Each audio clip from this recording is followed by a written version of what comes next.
Question time. L'heure des questions. Ngonga ya mituna.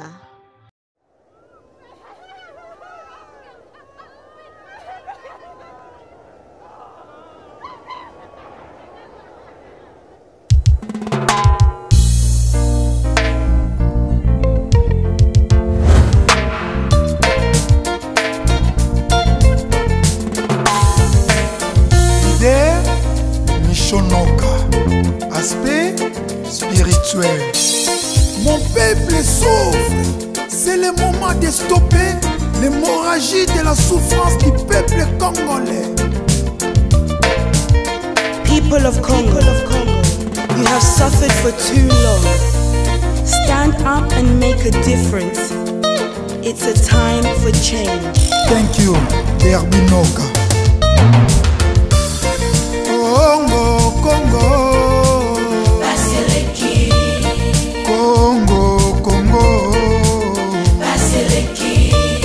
Peuple azali kolela likola ba politicien ya moyibi likola ba politicien ya kanyaka Congo, Congo Congo, Congo Peuple azali kolela likola ba politicien ya moyibi likola ba politicien ya kanyaka Congo, Congo Congo, Congo La justice élève une nation. Mais comment la justice peut élever le Congo au moment où les députés, les sénateurs, les ministres gagnent plus que les magistrats? C'est pour cela qu'il y a la réjouissance de l'impunité chez les Koulouna en cravate. C'est le moment d'appliquer le principe d'isonomie. Mikolo nyonso koyoka massacre na Beni Ituri Minembwe kokende mikolo nyonso koyoka bayibi ba million na mboka Mandela ezate dele sage Miami koba peuple azali kolela baseleki likola ba politicien ya moyibi likola ba politicien ya kanyaka Congo, Congo Congo, Congo Oui, Paseleki. Les politiques traitent les militaires, les policiers, les enseignants comme des animaux. Regarde seulement les barèmes salariales, timides, sèches, maigres. Il faut stopper cette hémorragie de la souffrance. Mikolo nyonso koyoka massacre na Beni Ituri Minembwe kokende mikolo nyonso koyoka bayibi ba million na mboka kolia ya pasi kelasi hospital ya biente Congo, Congo baseleki Congo, Congo baseleki peuple azali kolela baseleki likola ba politicien ya moyibi baseleki likola ba politicien ya kanyaka baseleki Congo, Congo baseleki Congo, Congo baseleki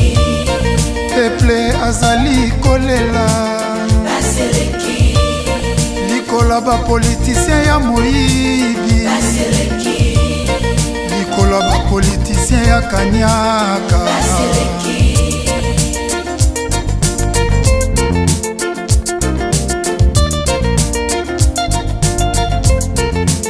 baseleki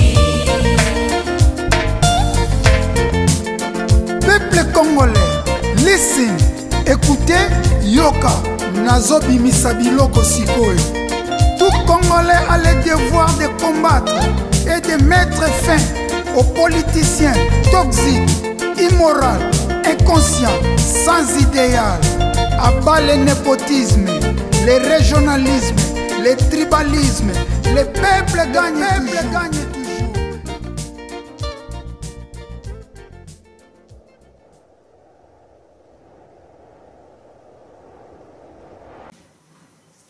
Bonsoir, bonsoir, balan d'émission, question time, l'heure des questions, Ngonga Yamituna.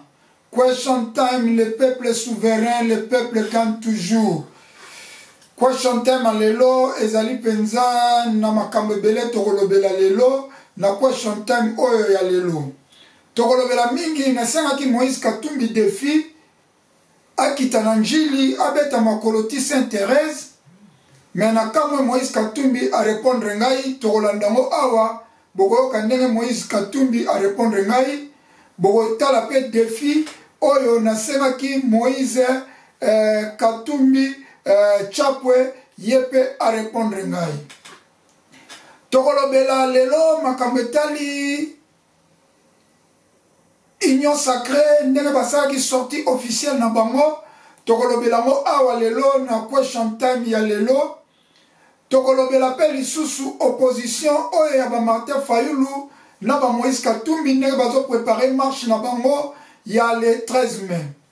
Tobosani peut-être tokolobela lisusu makambo etali bituma na este ba M23 tokolobela mo pe awa lisusu lelo na émission ya lelo.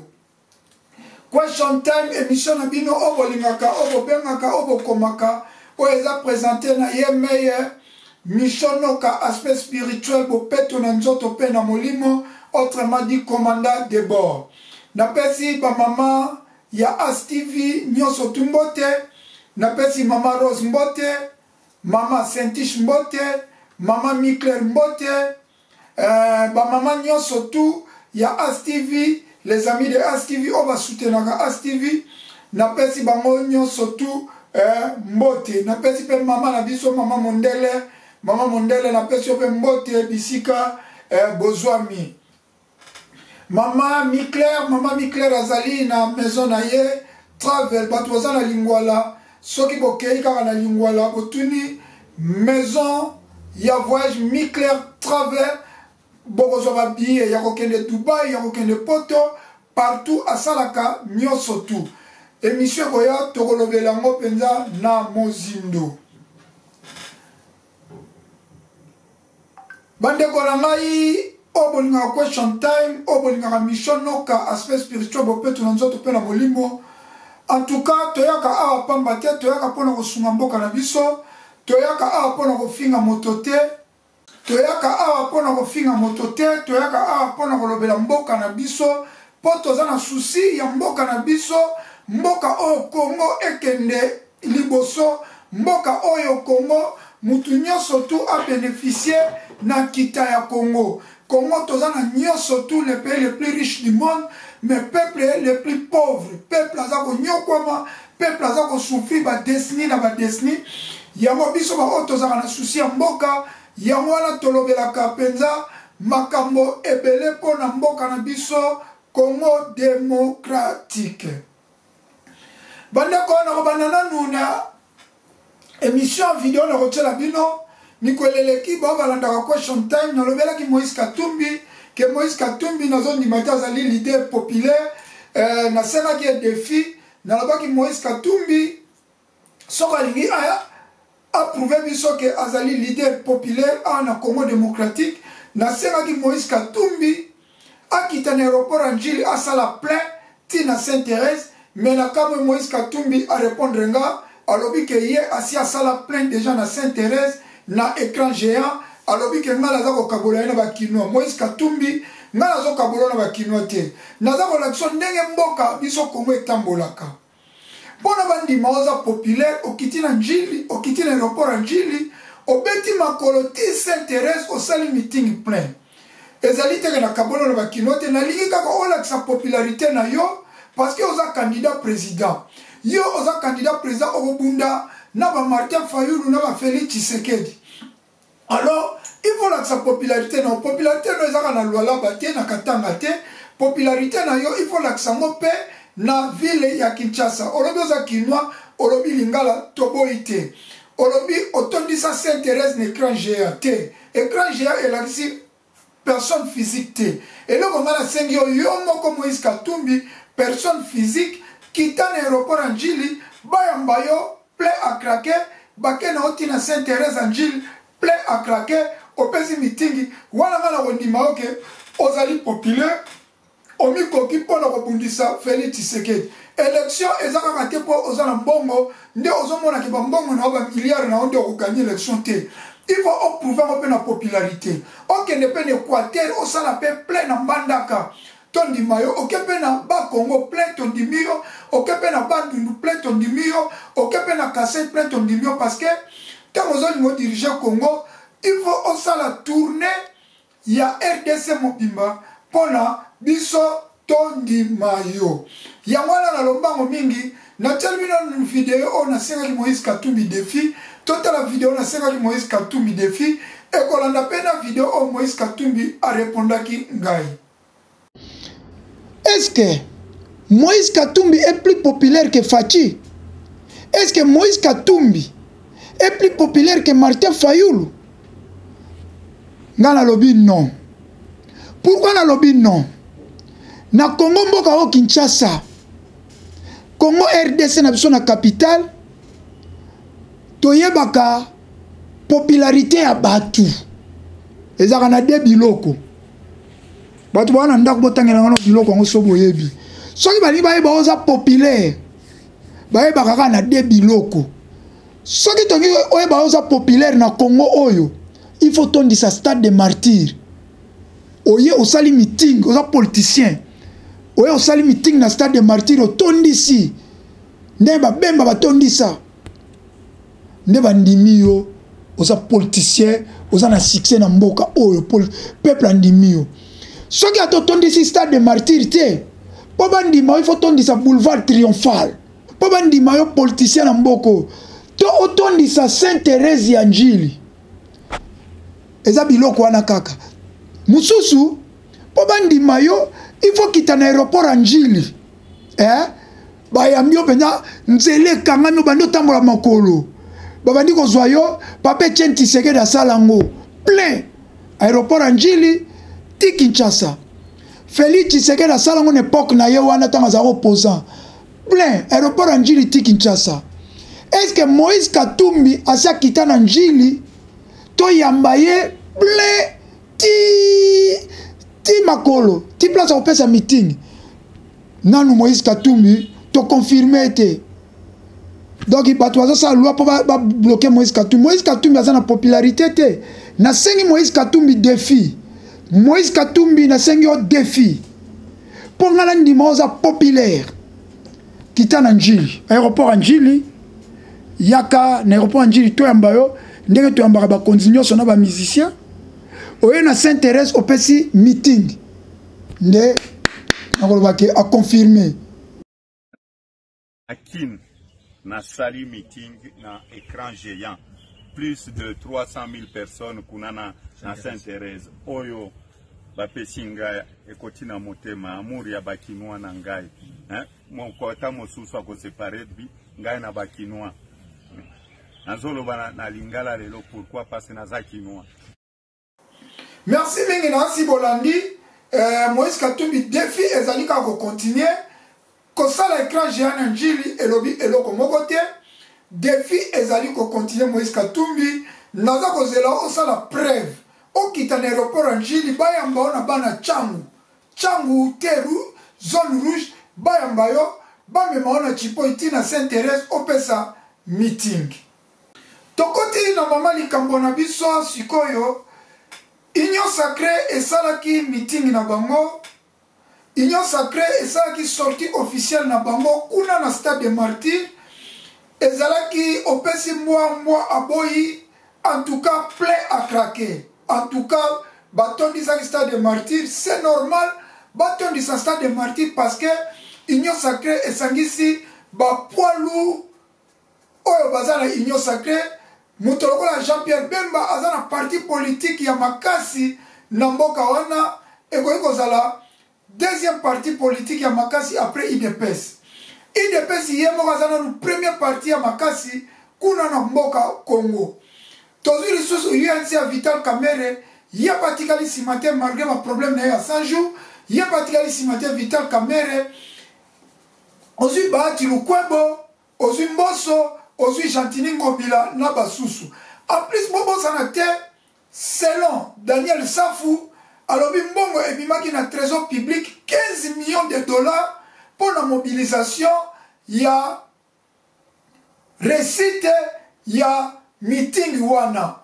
Donc meeting wana elingo naksake mbongo ebimaki bapesaki population mbongo pour population aya na stade de martyr bino momonaki stade de martyr ezalaki plein. Daniel Safou alobi mbongo ebimaki 15 millions pour na basa meeting wana. Est-ce que tolingi toyeba mbongo wana 15 millions o Daniel Safou alobi ebimi na trésor public basoda baza impayé ba fonctionnaire impayé bato ya l'état impayé mais mbongo ebimi 15 millions toza na posa toyeba est-ce que mbongo wana eutaki na poche ya Jean-Pierre Bemba eutaki na poche ya président Félix eutaki na poche ya Vital Kamerhe eutaki na poche ya Mboso eutaki na poche ya Bahati Lukwebo to eutaki na poche ya Jantini Ngobila. Wana ezali maloba ya Daniel Safou ndenga lobike mbongo ebimaki ebele 15 millions de dollars pour la manifestation.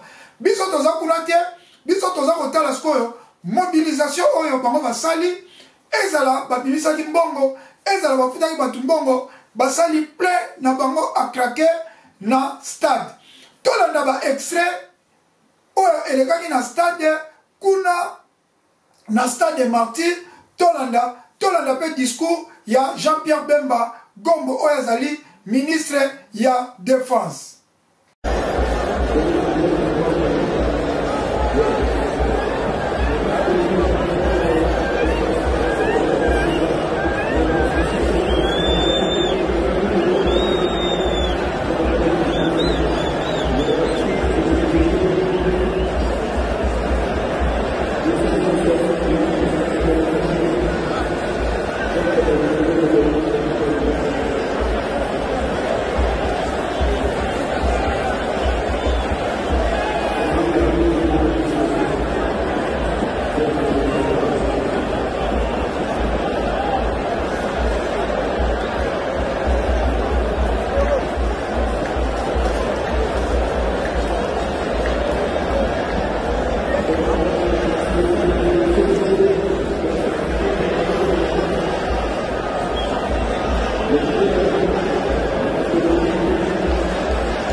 Papa, maman, bande de Kinshasa, mbete na bino.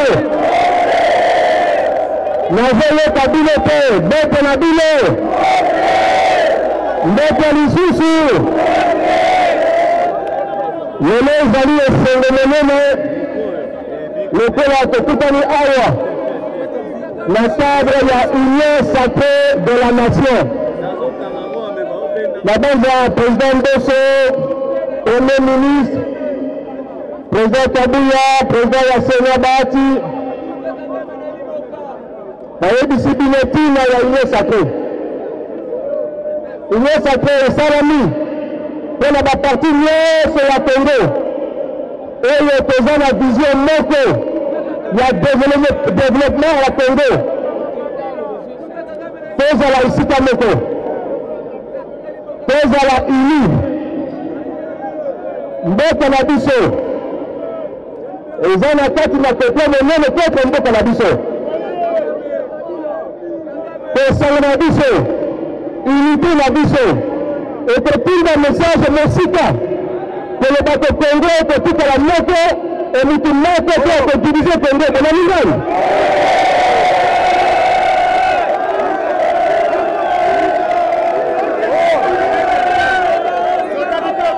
Congo na biso Congo na biso kotikala uni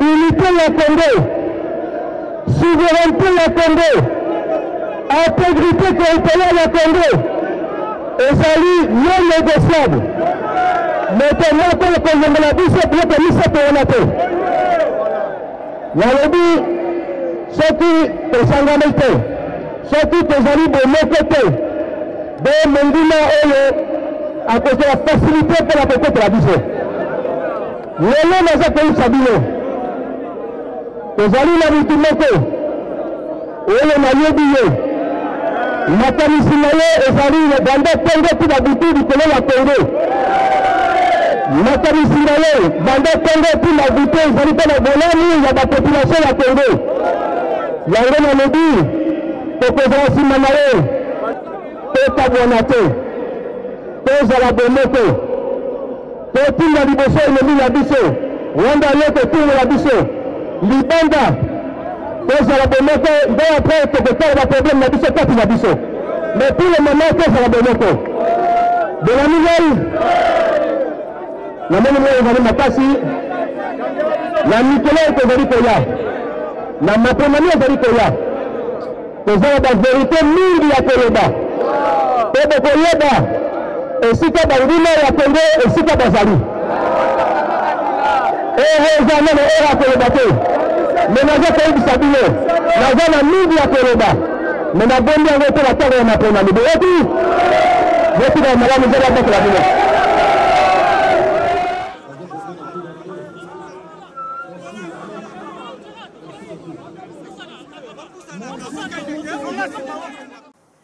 Merci mingi Nancy Bolandi, Union Sacrée en force moko kosakana te, Union Sacrée a confirmé ezo la que makamna lobaki ke bitumba oyo ya 2023 ezali matata. Côté opposition pe lokola bazali ko préparer marche na bango oyo kozala le 13 mai, marche na bango baza ko senga transparence libre ba fichier électoral élection esalama na calme baza kosenga ba déclaration ebele pona makambo etali maponami marche ezali le 13 mai tokotala pe bango parce que bango pe basangani bango pe bazali liboke Moïse Katumbi Martin Fayulu Delice Sanga Franky Diongo pe ba misusu alors tokotala le 13 mai marche kozala ngai attaque molobeli ya peuple l'homme d'état de droit l'homme de peuple souverain biso tosengi kaka na gouvernement bitumba ebandi sikoyo ya élection en 2023 entre opposition et gouvernement entre Union Sacrée et l'opposition parce que dans le moment où on a opposition bango bazala na kombo te côté Martin Fayulu Moïse Katumbi Delice Sanga Matata Ponyo bango bazala na kombo te to ebite to benga bango ka opposition tokotala bango marche na bango ekozala plein to ekozala plein te alors tosengi kaka ke tozali na état de droit état de liberté botika marche esalama toboyi masase betama bato bakufa toboyi bagaz lacrymogène tolingi police a sécuriser marche tina shit na bango totala pe force opposition mais mingi nga nazolobela wana te nga nazolobela lelo eza makambo ya stade de martyr alors Union Sacrée alakisi force na ye tosengi pe na opposition oyo ba Martin Fayulu oyo ba Matata Ponyo oyo ba Moïse Katumbi oyo ba Delice Sanga oyo ba Franky Diongo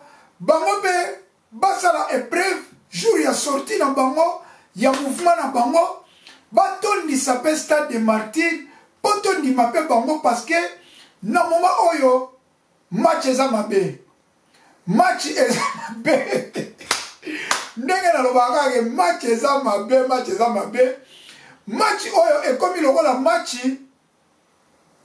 ya Wenge Muzika Maison Mère contre BCBG ekomi lokola match ya JB Piana contre Weranson Na moment oyo nakopesa exemple mpo na nga na moment oyo union sacré ezali lokola BCBG ya JB Mpiana, El Fayulu ya Matata Ponyo ezali lokola maison mère ya Weranson. Kuna bazalaka na popularité côté Weranson, mais côté qualité ezalaka mingi côté ya JB Mpiana. Alors union sacré ezali BCBG ya JB Mpiana, El Fayulu, Matata Ponyo, Moïse Katumbi, pona ngai ekomi Wenge Muzika, Maison Mère, BCBG, Yanyama Makana Weranson. Alors bitumba banditiko bitumba bastad. Tout le monde a une époque ya JB Mpiana, Wera Chestad, Jiba Chestad, Wera Chestad, Jiba Chestad. Alors, Tito comme en 2023, Nganaza cause la paix stade de martyrs. Il y a opposition, Martin Fayulu Madidi, soldat du peuple, il oppose la popularité na yo. Tout le monde a fait prévu, au Sanganaba Moïse Katumbi, Matata Ponyo, Denis Sesanga, Franck Diongo, Bino Pebo Sala plein, parce que Biso to comme il a vu sur la téléspectateur, Tozali Kotala, Tozako Zelaka, élection et Salama, et à la libre, transparente, moto a triché na élection de moto a bébisa ma ponamité. N'a pas de sous on a toutes les questions entre union sacrée na opposition. Il y a Martin Fayulu Matal, Bamokuna na bemoka opposition. Nani azali Feregola, nani azali Fali Ipupa. Alors, nalga kolobate, mais le na koloba, parce que union sacrée a bêti stade de martyrs. Et Nicolas Sacré, union sacrée est comme il Fali Ipupa, du Cap la Merveille. Opposition est comme il Feregola, nega toza kozela Feregola pe abeta stade de martyrs. Atondisa nega Fali Ipupa tondisaki. Nega moko pe tozali kozela. Ndenge moko pe tozali kozela opposition pe bokende na stade de martyrs. Bandeko na kozala clair.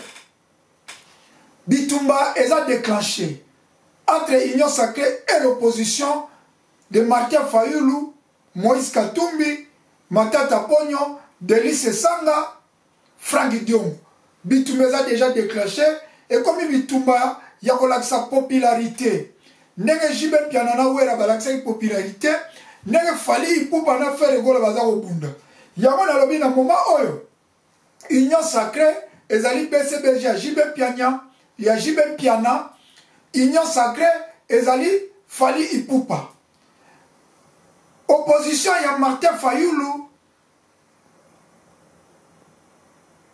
Moïse Katumbi, Matata Ponyo, Denis Sesanga, kuna ezali Wenge Muzika, Maison Mère ya Weranson, pe kuna ezali Feregola. Alors Feregola nana beti stade de martyr te, opposition pe nana kena stade de martyr te, toko comparer bango bien, ce qui fait la beti stade de martyr, ne toko comparer entre Fere na Fali na leki. Opposition pe toko beta stade de martyr, ne toko comparer, si kon na moment oyo, opposition, union sacrée azako mené. Union sacrée azako mené parce que attondi si stade plein. Tozako c'est la paix, opposition paix, attondi ça, stade plein. Biso tozako akotala. Marqué tozako tala, ba plein na bango, ba meeting na bango, ba sortie officielle, ba marche. Peuple, problème ezako si sa nzala ya peuple. Bokoyi kotondi sa na stade de martyr, mais nzala libumu ya peuple. Est-ce que si guerre na est et sili banzela botongi ba hôpital botongi mai ekomi malamu courant ekomi stable de message sili eza malamu kosa ba plein ndenge na lobby biso tokomi kotala tokomi si politique lokola ndule biso pe tozali kotala lokola bokomisi mo ndule biso pe tokomi mango na ndenge ya ndule mais tokobobo sanaka te peuple aza na nzala peuple aza na besoin alia malamu peuple aza na besoin courant ekoma stable peuple aza na besoin mai ezala eau potable ya malamu peuple aza na besoin hôpital ya malamu bakelasi ya malamu banzela ya malamu au peuple azako senga. Et puis peuple azo senga guerre esila na este. Au peuple asengi ezala na union sacrée, ezala na opposition. Soki union sacrée, président Félix bako reconduire deuxième mandat, peuple azo senga bo senga na deuxième mandat. Soki président Félix a la reconduite et kozala opposition mutu akozwa pouvoir, peuple azo senga bo senga na biso to kozala ka wana pona koloba. Pona ko accompagner ezala opposition, ezala gouvernement. Nasi toza kozela pe plein ya opposition na stade de martyrs. Bonne chance na marche na bango. Toza na pays démocratie. Bon c'est autorisation, bon informer, bah c'est une autorisation de informaka. Marche na bino ça m'a bien. Mokonza la police ya sika aux 8 charges. Première marche na yo épreuve na yo yango. Commissaire général à la police ou ezali première épreuve na yo. Tolingi toka liwa mokote désordre te ezali épreuve na yo kokoto koti okutali pe na marche ya le 13 mai. Stade de martyrs eleki na kimia sans problème. Mutazoki te gaz lacrymogène et bétamité. Mukolope opposition pe akoya kosala marche na le 13 mai. Tolingi pe eleka na kimia. Mukolope opposition akotia stade de martyrs. Tolingi pe eleka na kimia. A tozaka neutre. Toza ni mutu ya Félix Tshisekedi. Toza ni mutu ya Fayulu. Toza ni mutu ya union sacrée. Toza naza ni mutu ya opposition. Nazali kaka peuple. Le peuple souverain, le peuple gagne toujours. Nasir tosuki siwana nakolobela likambu ya guerre ya este. Likambu ya guerre ya este, guerre umeli. Pourquoi nalobi lelo nalobela likambu ya guerre ya este?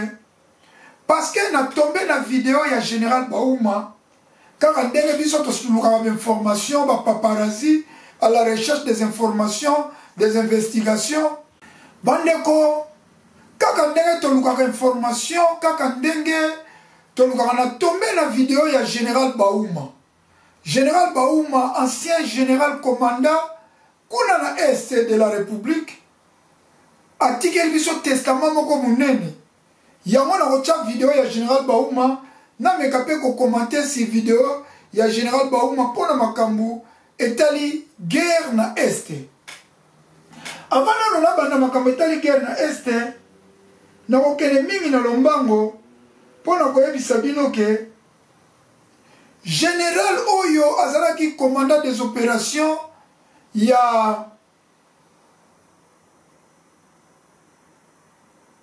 général Kenye Jefu Nyanga azalaki commandant des opérations azali Kenye Yamou azali ko coordonné EAC mobimba kuna na este likambo kokamwa tola mukana tongo général Kenye Jefu Nyanga a démissionné. Motif a démissionné alobi sécurité na ye ezali assuré. Ah, en tout cas bato bazo sakana biso bena RDC. Yo zali général des opérations ozana armée na yo mobimba. Oya Kenya ezana yo.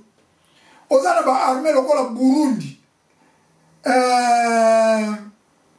Uganda ezali wana me ozoloba ozali sécurisé. Mais selon la source des informations, place au général azali ko vana zana pleine sécurité à Makasi, mais to surtout qui général a démissionné wana ezali ko boka be ponge selon ngai que ba mafia na bango na este depuis ba nomaki Jean-Pierre Bemba na ministère de la défense to bani ko mona ba langue ekomi ko changer ba bengi zaki ba ministre nyonso ya défense oya EAC baya na Goma bakutana Jean-Pierre Bemba depuis wana réunion de Salamate jusqu'à présent balobi ka que réunion Salamate za reporté to yebite pourquoi réunion les aki reporté Jean-Pierre Bemba comme ministre de défense ba communication na ye ne akoki ko pesa biso ba information to yeba pourquoi réunion ane ba ministre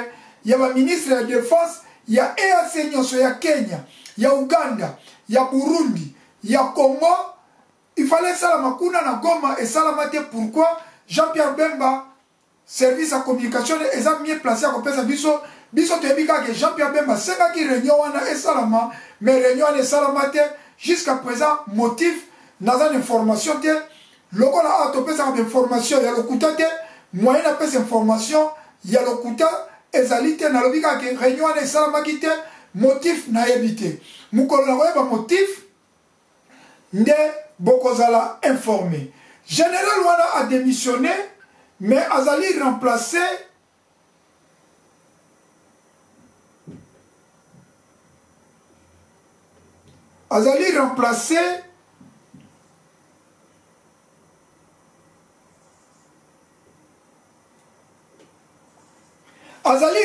na général Mususu ya Kenya comme on a eu Alpha Sakte Muturi Kyugu. Yenda comme nouveau commandant de la force régionale. Mais ce Kyugu succède au général de division Jefu Nyaga qui a démissionné jeudi. Donc a démissionné qui jeudi passé, Azali remplacé le général Obozali Komona, Azali pe Kenya, Yenda comme le commandant de la force régionale. Selon l'information sous Tozanango, selon ma coulisse, les coulisses,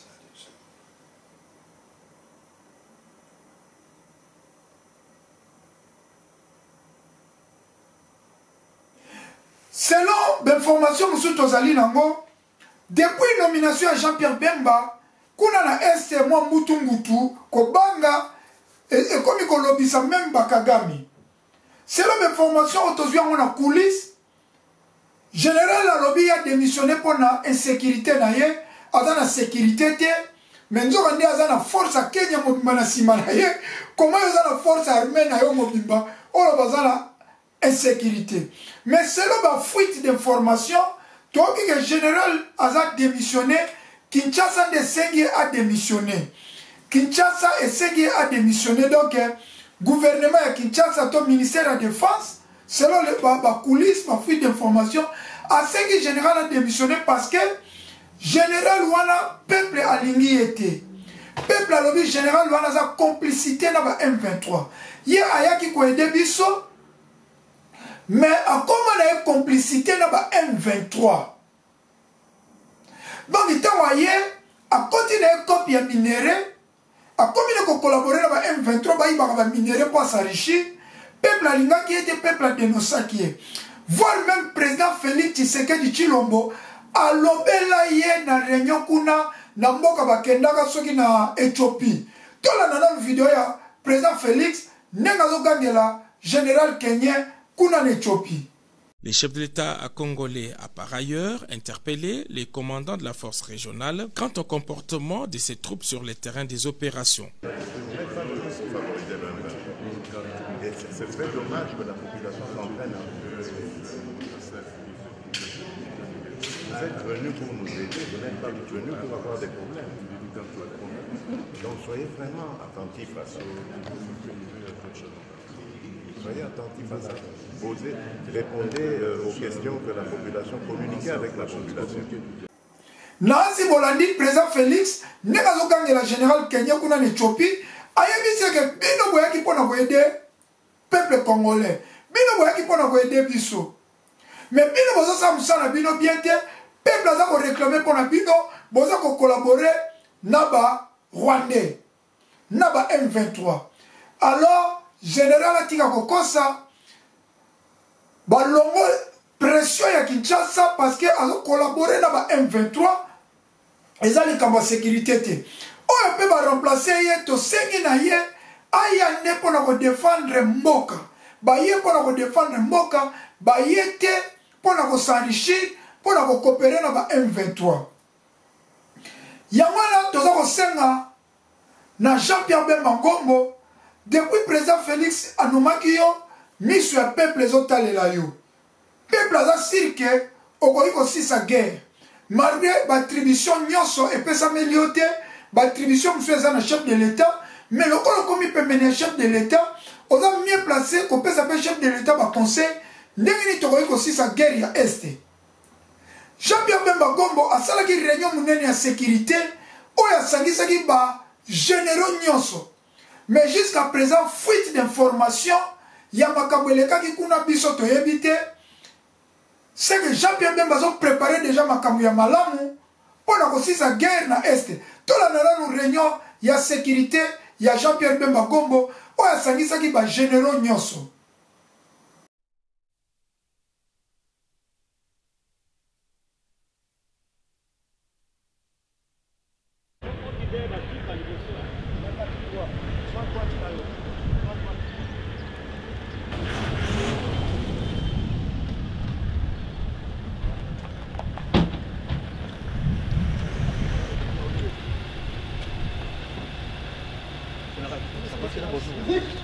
Merci beaucoup.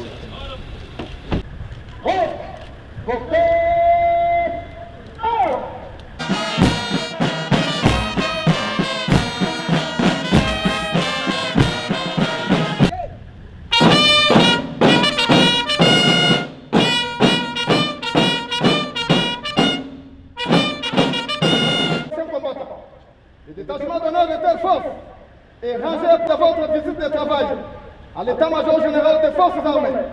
Je vous invite.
À l'excellence,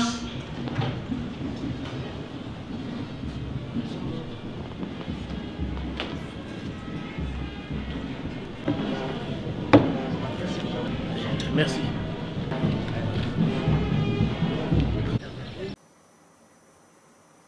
Nansi Bolandi, Jean-Pierre Bemba Gombo, asangisi ba généraux nyonso tout pour la repesa bango ba instruction. Mais fuite d'information et bimité. Réunion de sécurité au Jean-Pierre Bemba Salaki et Salamaki na Kankokolo. Fuite d'information et bimité. Mais on a biso batuya misu moulaï. Tu vois comment on a Jean-Pierre Bemba a bêti cette kuna. A kebisi ba généraux infiltrés. Wana zali banalise nangai. Selon réunion wana. Selon réunion wana fuite d'information et bimité. Mais selon banalise nanga. N'est na moni Jean-Pierre Bemba kitaki kuna. Na état-major général asangisi ba généraux nyonso nayebi ke akebisi bango ke soko zali généraux infiltrés keba sukano eza mabe et puis akebisi ba généraux eyebisi ba généraux bamipesa mingi mpona mboka mpona ekolo badéfendre intégrité nationale parce que mikolo ezali koya tokomona changement na este tokomona kimia na este. Nous avons se rappelé dans l'élection en 2006, président Kagame, Oyo Mukonzaba M23, alors que ceux qui Jean-Pierre Bemba gagné l'élection, il y a Tiki guerre dans l'Est. Alors, le rôle de Jean-Pierre Bemba, a comme ministre de la Défense, c'est que Kagame azali déjà Kolenga. Na côté de Makametali Bauma, quand on a recherche na Salaka, on se retrouvé vidéo ya général Bauma. Quand c'est sa guerre dans l'Est, ezali likamoko mukie. Bon, malgré biso toza la quantité, mais la ndenge to monde la libanda biso ba supporter, biso peuple o toza kotala, biso banaliste politique. Ezali likamoko pourquoi? Premièrement, nakopesa exemple moko nga nasi nakutana na général Mbusa Mabe. Général Mbusa Mabe avandaka ndako na ye ezali na nsima ya Stade des Martyrs. Ndako ya général Mbusa Mabe ezalaka na basima Stade des Martyrs na zone ya Kinshasa. Bana général Mbusa Mabe nayebi bango nyonso nasi na sola na général Mbusa Mabe fara tant azali commandant des opérations. Tant le président Kabila a nommé général Mbusa Mabe commandant des opérations kuna na Goma. Et là, le bosso général Mbusa Mabe a seraka na président Kabila. Alors baka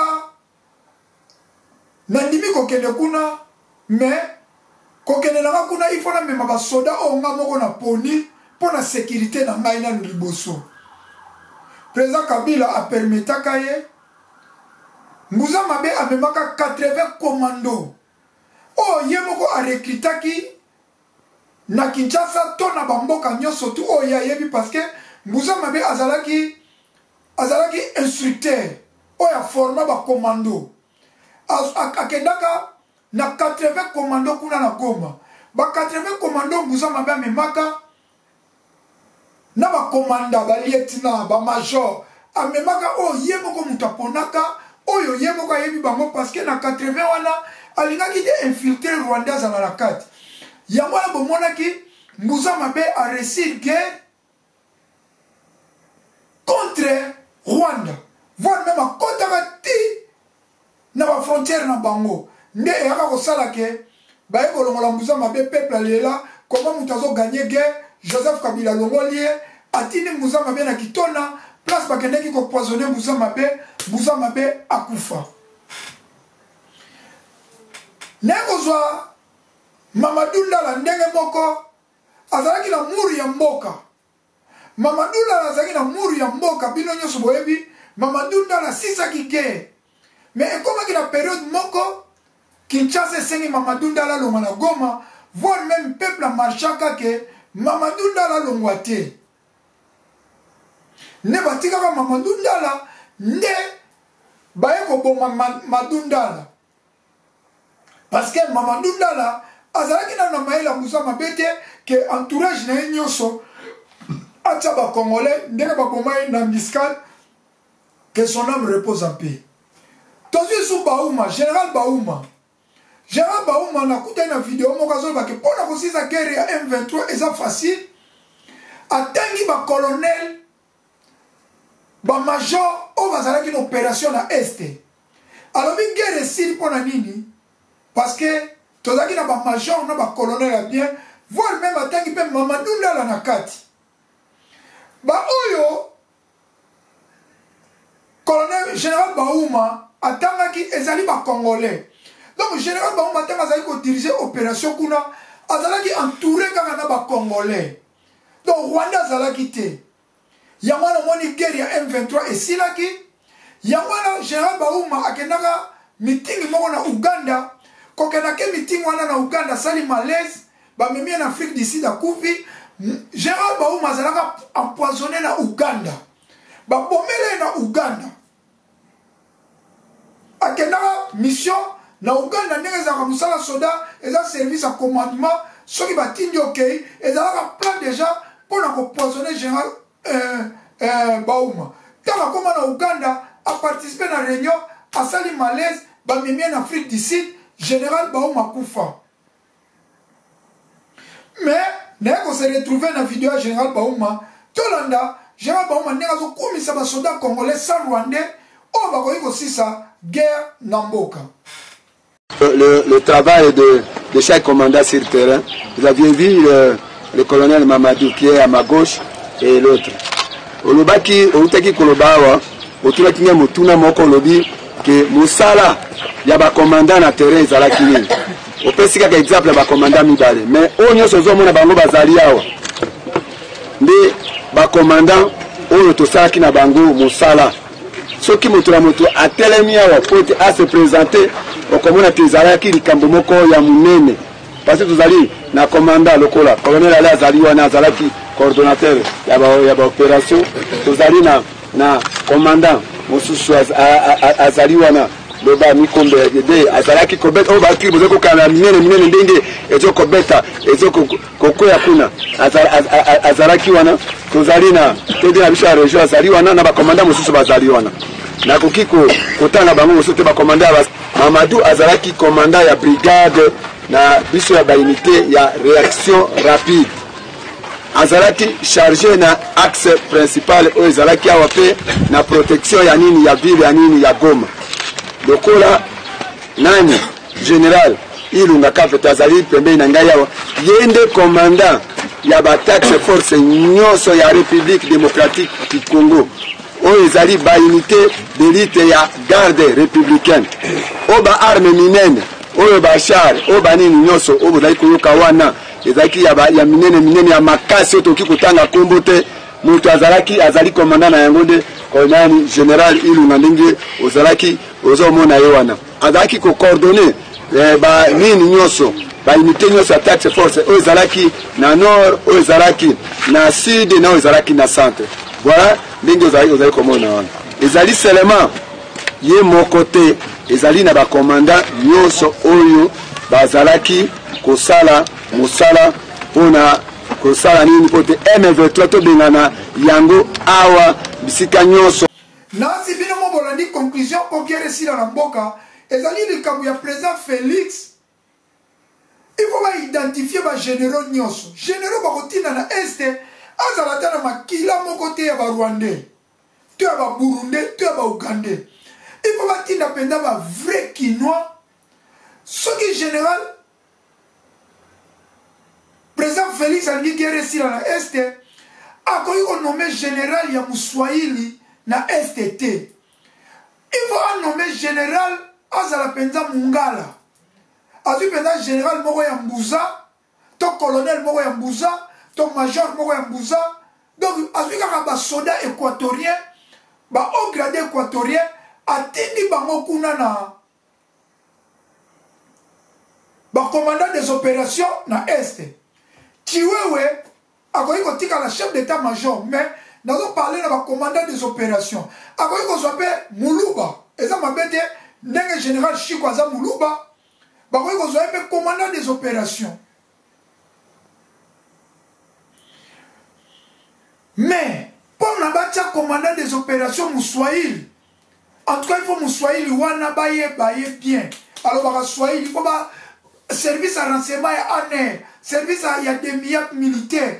Balande la penda est-ce qu'azana ba técédent azana makila ya ba ougandais azana makila ya ba rwandais donc service à renseignement il faut ça musala service à renseignement militaire civil année et ça va pour na traquer opposant ko traquer ba tout mais ezali pour na sauver mboka yango to sengi conseil to pesa na président Félix na est il faut nommer penda ba généraux ya ouest généraux azala penda mutu ya bandundu azala muluba to mutu Équateur mais commandant des opérations eza bacha no muswahili te parce que mutu azala ba swahili po ba katange ba rwandais ba bata mingi na sima ya katanga ba rwandais ba bata mingi na sima ya katanga po ba lo ba swahili na boy ba ndeko na biso ba généraux katangete nazolo ba po na prudence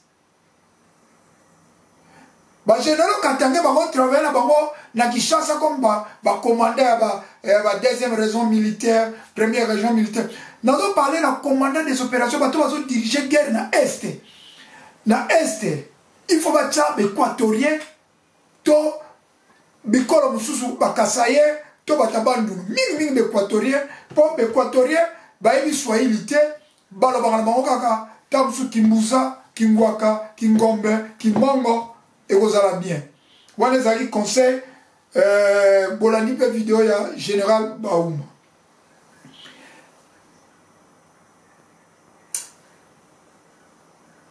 Pour la souffler, si vous avez côté la maman na likambo, bande konangai ezali mawape pasi. Aïe aïe aïe aïe aïe aïe. Nazolo information information ezali mawape pasi nazolo information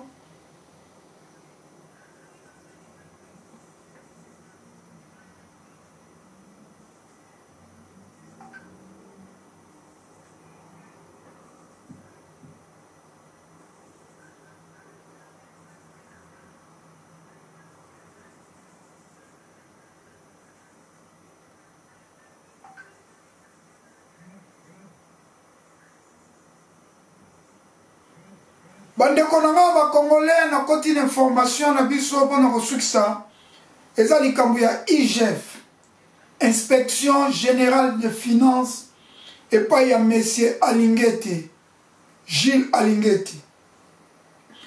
Bandeko na nga ba congolais tolamuka na tongo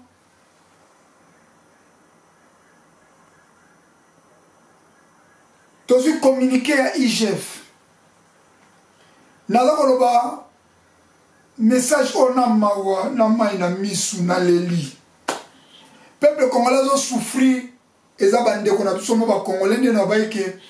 Bato bazo boma mboka eza de père de mère.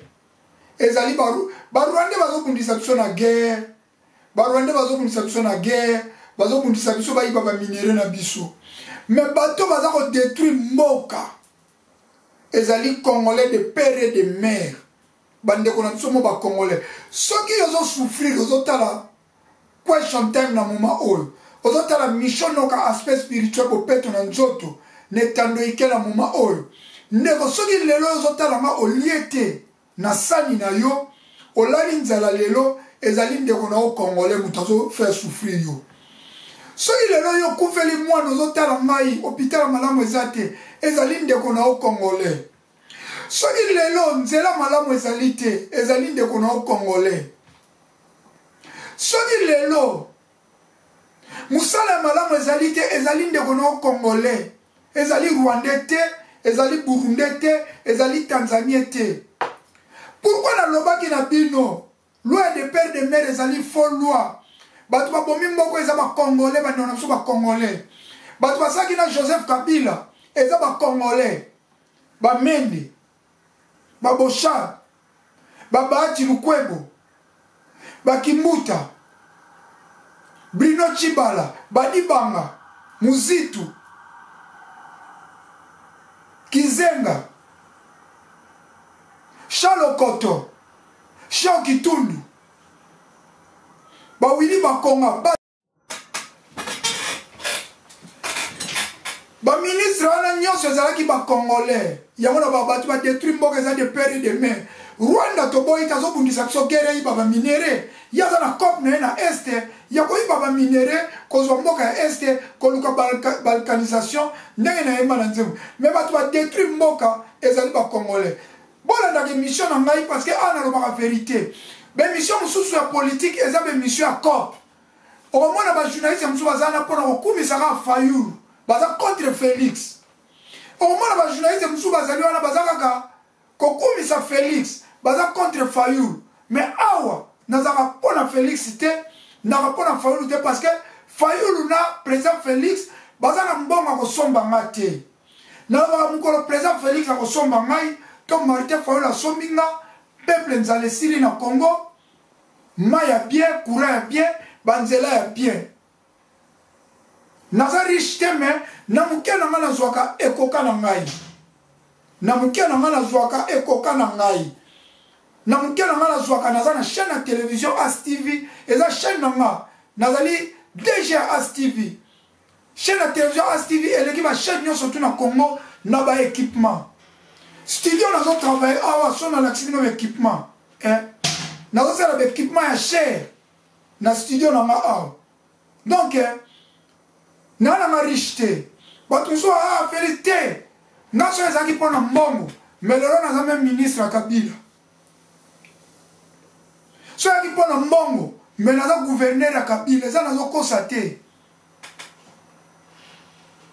parce que eza na bandeko na ngai pe ba travailler ba lia na Kabila mais sa moko nga na bango toyokana te po biso ozaki ba combattant mais aliaka na Kabila nga bobenge kake inter ndeko na ngai sola na Kabila na koma gouverneur ya province moko to na koma ta ministre provincial to na koma ta DG mais na tika ko sala ngote ya mibale que son nom repose en paix Papa Bemba Saolona nakuta na Papa Bemba boye ngai na Papa Bemba tolia na Papa Bemba na 2006 na keleki pona soutenir candidature ya Joseph Kabila ya nakende pona soutenir candidature ya Jean-Pierre Bemba na embela Jean-Pierre Bemba nzembo na tango wana Kimbembe Mazungu gouverneur vient na ngai aza na journal ya Grand Lac Magazine nakende pa na NFC na saleli Jean-Pierre Bemba nzembo amemanga pa Jean-Pierre Bemba aloba na ngake yaka na nzembo wana tokende nango pa Joseph Kabila tokoki kobenda $50,000 to $100,000 à l'époque Kimbembe Mazungu moto azopesa bato bambongo mais na boya $50,000 $100,000 nalobi nzembo na oti nango poto eza mpona kosoutenir Jean-Pierre Bemba na boya mbongo mpo bato mosusu boteti akufa boya mbongo to mosusu motu nyonso aza corruptible te boteti akufa mpo aboyaki corruption bato ka biso tokoki kokufa mpo na koboya corruption nde namemaka nzembo wana epai ya papa Jano Bemba mpo nayembela Jean-Pierre Bemba nake mpe nakutani na egbake omer mpo nayembela Jean-Pierre Bemba natanga bakombo mpo nalobaka makambo lokuta te mais ezali mpasi mpe mawa bato bazoboma mboko bakongole Gilles Ngete après avoir kosala bankete na ye ayeli biso badone mbongo ezali kobunga na Congo chaque fin du mois gouvernement congolais abungisaka 75 millions de dollars chaque fin du mois na gangi kutu 75 millions de dollars oyo ezokende na poche ya bamiyibi yango banani bandeko na biso bacongolais de père et de mère baza koyiba chaque fin du mois 75 millions de dollars baza koyiba ngo na badoublon ya bakombo ya lokuta na tanga nanu communiqué ya IGF alobi boye 145 604 agents bafutaka bango ezali bamatricule ya lokuta bamatricule fantaisiste donc 145 000 bakombo ya lokuta eza na fonction publique ya bato ya leta ya lokuta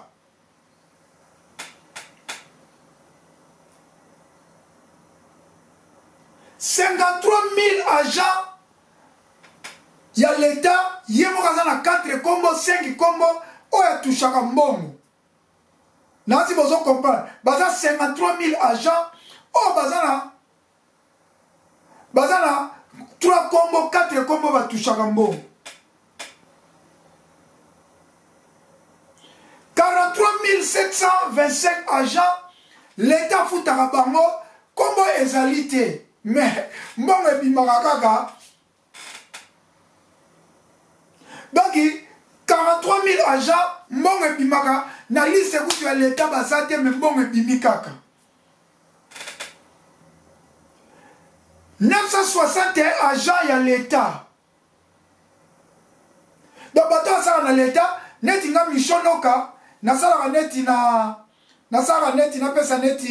nasalaka neti na onatra mais nga mishonoka nga moko mbongo nazozwa na onatra nazozwa mbongo na ofida nazozwa mbongo na DGRAD nazozwa mbongo na transco naza kozwa mbongo na esnel naza kozwa mbongo na régie des eaux donc kanga moko mishonoka commandant de bord aspect spirituel bopeto na nzoto pe na molimo nazwaka mbongo 6 places donc baza 900 agents donc 900 agents na bakomisa bakombo partout oyo bayibaka mbongo esali ke na total nyonso l'état congolais azoperdre 148 milliards donc naarrondir yango kaka l'état congolais azoperdre 150 milliards de francs congolais oyo eza équivalent ya 75 millions de dollars par mois botala mbongo ebele mbongo wana eza mbongo kongo ekomi poto mbongo wana 75 millions luzolo bambi alobango ke kongo azoperdre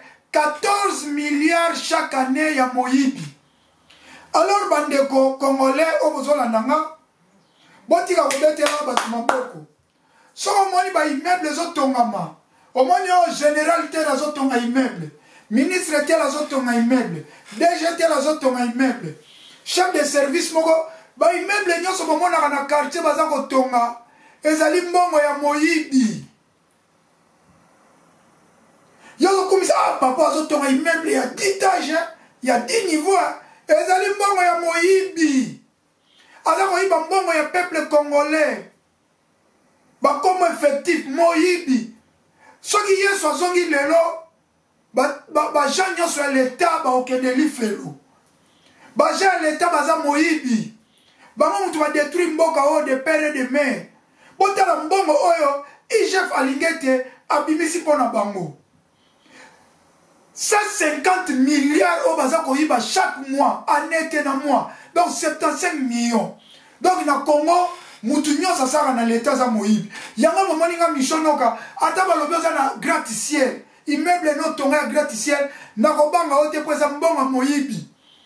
Nga na kobanga maman ateka kandunda. Na kobanga genome asara na cabine. Na kobanga receveur à bis. Na kobanga chauffeur taximan. Na kobanga mutu aza na boutique na ye. Mais mutu oyo azotonga immeuble aza DG, PDG, secrétaire général, azali généraux, major, colonel. Atozotonga immeuble na ona kobango te parce que nga na lekio parce que nga mbongo mutoki na nga yeza mbongo ya moyibi. Yango na jila lingeta sangisaki bango nyonso. Ba généraux, ba colonel, ba DG, ba PDG, ba Jean l'État asangizaki bango nyonso kwa yebisa bango ke botala mbongo boyibaka. Alors tolanda vidéo ya Gilles Alingete yango tokosukisa mpona zonga nasala conclusion. Un véritable travail de fourmi qui a pris une année et les secrets découverts font juste froid au dos. L'Inspection générale des finances a rendu public les conclusions de sa mission d'audit du fichier de la paye des agents et fonctionnaires de l'État. C'était lors d'une réunion tenue ce jeudi 27 avril devant les responsables de la paye des différents services de l'État, notamment les forces armées de la République, la police nationale congolaise, le CECOP et les secrétaires généraux de l'administration publique. De ce travail de titan abattu par l'IGF, il ressort des cas d'irrégularité graves. L'inspection générale des finances vient de constater les cas ci-après. Nous avons 145 604 agents et fonctionnaires de l'État qui sont dans les fichiers de la paye avec des numéros matricules fantaisistes. Deuxièmement, nous avions constaté les cas de 53 328 agents et fonctionnaires qui disposent de plus de 2 numéros matricules dans les fichiers.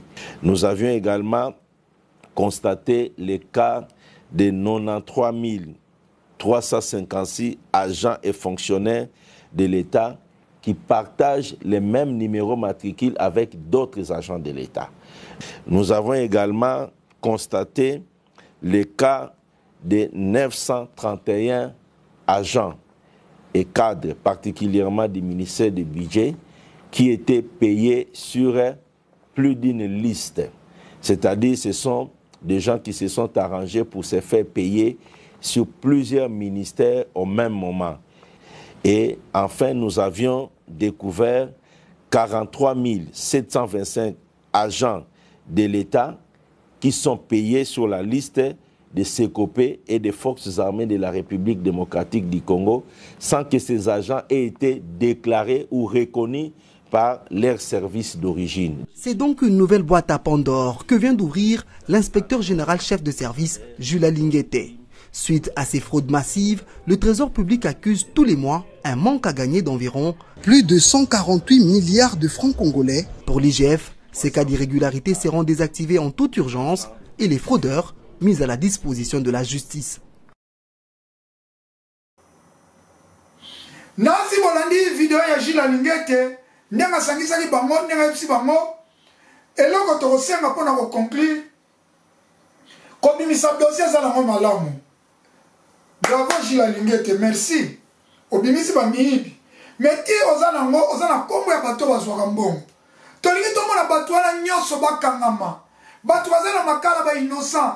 Kaka pa ibaki 100 francs, pa ibaki 1000 francs, pa ibaki 10 000 francs, malgré ça moyibi. Mais bamiyibi ya solo ba détruire mboka. Toza na posa mboge esila na este. Toza na posa tosomela armée na biso FARDC baminduki sophistiqué basoda na biso balia biloko malamu na front basoda na biso bazala bien payé bakofuta basoda ndenge nini ntango baza koyiba 75 millions so balobika 75 millions na mois batiango kaka na armée bapesi ministère ya défense bapesi chiwewe na 2 jours guerre esili na este mais gouvernement aza na mbongo te parce que mbongo ezokende na bapoche ya bato ya bamiyibi ndeko soko moni tata moko azotonga immeuble na quartier na bino ko papa itene azotonga 10 immeuble asaka na leta aza moyibi na bengi bino miyibi boza miyibi bopesi nga kanda lelo losamba lelo nazosukisa na émission nzambe a frappé bino parce que mboka wana ezosouffrir mpona bino baja ya leta basoldat bozoyiba mbongo basecrétaire généraux toute tendance confondue ba-DG, ba-PDG baja ya leta basecrétaire généraux boza koyiba mbongo ya leta yango mboka ezosouffrir nzambe wana amona bino malédiction na bino de génération en génération tina 5e génération parce que on en a marre en tout cas naza na kanda koyoka 75 millions basoda na front bazozwa salaire ya bien te basoda na front équipement bien te mais mbongo ezokende na maboko ya bato jile alingi ete tolingi ayesuka na papier te na réunion te tolingi tomona bato bakangama osali réunion tomona mpe video bato bakangama wana esengo na biso soki bato bakangami te moyibi ekokontinue soki nga kutu nazalaki président de la république en tout cas bato wana nyonso tout pendaison natini bino na bulowa baboma bino bokufa mpo ebangisa baninga yango moni eri moko Mobutu ntango abomaka bato na nini ezalaka mpona kobangisa yango moni Mobutu ti azwi pouvoir nezalaki ya terre eri moko na mboka wana ezosenga président moko dictateur aza na démocratie ya makambo etali opposition mais président mpe ifazala mpe na mwa dictateur moke ifazala na président parce que soki boye te mboka ekozala développe te tokokufa pauvre mingi bakokufa bakomona bomengo ya Kongo te mpo na lelo nasuki wana nzambe tata nzambe na bomoi nzambe na nguya Seigneur sunga Congo Seigneur kamba Congo Seigneur tambisa Congo Seigneur visite bamiyibi nyonso ya Congo o bazoyiba 75 millions de dollars chaque fin du mois bazotinda basi na bango na bapoto bana bango na bapoto bazotambola na roule en carrosse bazotonga baimmeuble ba 10 niveaux ba 20 niveaux mais eza mbongo moyibi nzambe confondre bango betata moto ekita lokola moto ya Sodome na Gomorre bazika na kombo na Yesu Kristo amen.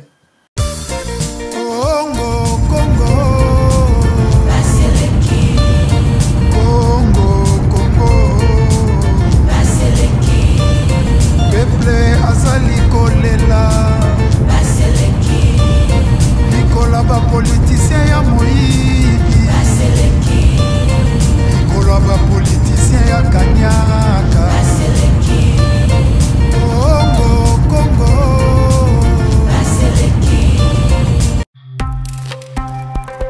Question time. L'heure de questions. Ngonga ya Mituna.